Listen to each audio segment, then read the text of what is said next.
भगवान शिव के आंसुओं से हुई थी रुद्राक्ष की उत्पत्ति। रुद्राक्ष की उत्पत्ति शिव के आंसुओं से मानी जाती है।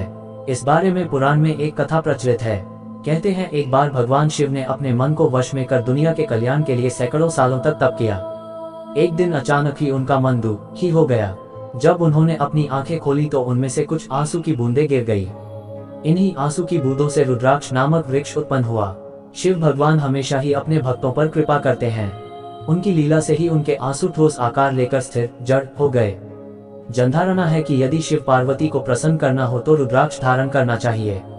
क्या है रुद्राक्ष? रुद्राक्ष एक प्रकार का जंगली फल है जो बेर के आकार का दिखाई देता है तथा हिमालय में उत्पन्न होता है। रुद्राक्ष नेपाल में बहुतायत में पाया जाता है। इसका फल जामुन के समान नीला तथा बेर के स्वाद सा होता है। यह अलग अलग आकार और अलग अलग रंगों में मिलता है। जब रुद्राक्ष का फल सूख जाता है तो उसके ऊपर का छिलका उतार लेते हैं। इसके अंदर से गुठली प्राप्त होती है। यही असल रूप में रुद्राक्ष है। इस गुठली के ऊपर 1 से 14 तक धारियां बनी रहती हैं। इन्हें ही मुख कहा जाता है। रुद्राक्ष की श्रेणी। रुद्राक्ष को आकार के हिसाब से 3 भागों में बांटा गया है। 1 उत्तम श्रेणी जो रुद्राक्ष आकार में आंवले के फल के बराबर हो वह सबसे उत्तम माना गया है। 2 मध्यम श्रेणी जिस रुद्राक्ष का आकार बेर के फल के समान हो वह मध्यम श्रेणी में आता है।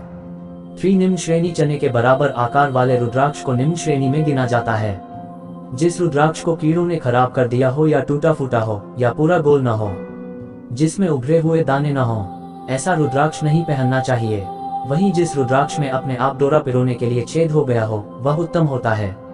रंगों के आधार पर रुद्राक्ष को 4 श्रेणी में बांटा गया है। सफेद रंग का रुद्राक्ष ब्राह्मण वर्ग का, लाल रंग का क्षत्रिय, मिश्रित वर्ण का वैश्य तथा श्याम रंग का शूद्र कहलाता है।